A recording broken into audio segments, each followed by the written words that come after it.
Welcome to Jacobean House Histories.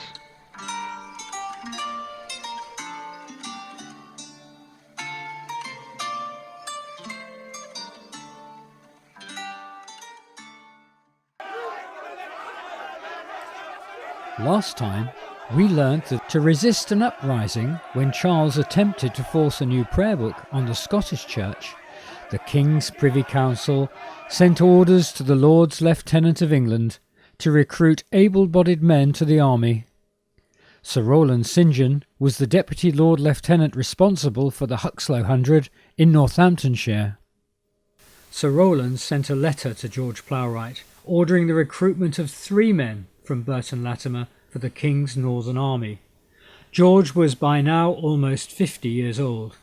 Of all the jobs that constables had to perform, perhaps the most difficult was recruiting for the army. The deputy lieutenants preferred to press single men because the wives and families that married men left at home became the responsibility of their parish. But taking away the unmarried son of a friend or neighbour not only caused bad feeling, but left the village without a strong pair of hands to work the fields. Much better to capture a passing stranger. George's problems began before he even received his orders from Sir Rowland. The letter arrived with the seal broken. The letter had been read so that word had already gone out and every able-bodied man in Burton Latimer had disappeared into the fields. Things began to look up when a stranger wandered into Burton.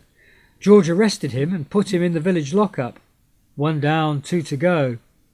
Unfortunately, the man was the clerk of a justice from Cambridge. When the clerk didn't arrive in Cambridge as expected, the justice made enquiries and George was ordered to let the clerk go immediately. George was back to square one. George did eventually get to Lowick on the 4th of April 1639, and he had managed to find 3 men for the press, and must have thought that his work was done. However, Sir Rowland rejected all of them. 1 was said to be unfit, 1 belonged to a neighbouring town, and the 3rd was, to quote, encumbered with wife and children.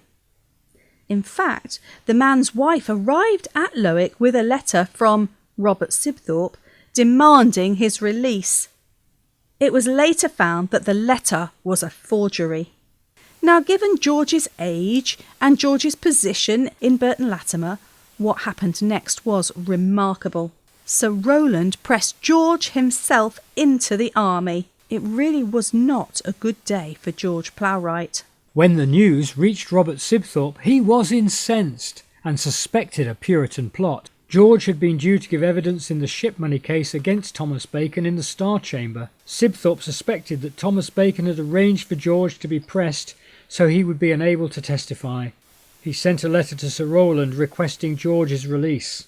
Sir Rowland received the letter the very same day, but having received the forged Sibthorpe letter only 2 days before, he thought that this letter too must be a forgery.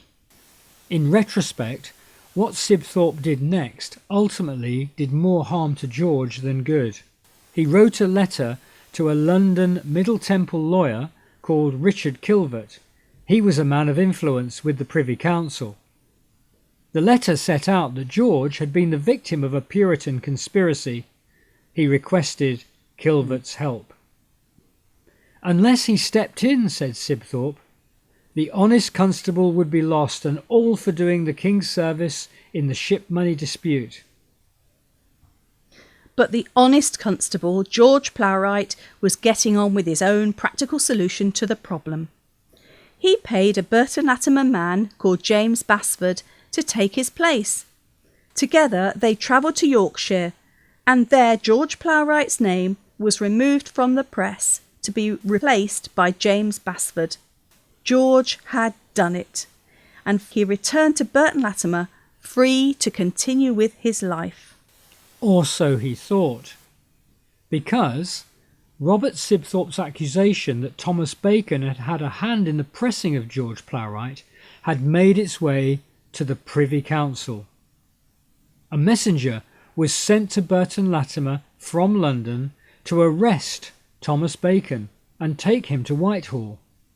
When Sir Rowland heard of Bacon's arrest and learnt that he too had been accused, he wrote to the Privy Council denying that he even knew Bacon. But just 1 week later, Sir Rowland was also arrested and taken to Whitehall in London. The wheels of state justice had been set in motion and were now unstoppable. Sir Rowland, Thomas Bacon and George Plowright were swept into the orbit of the Star Chamber. Things had become very serious indeed. In our next episode, we're going to find out just what happened when this case came to court.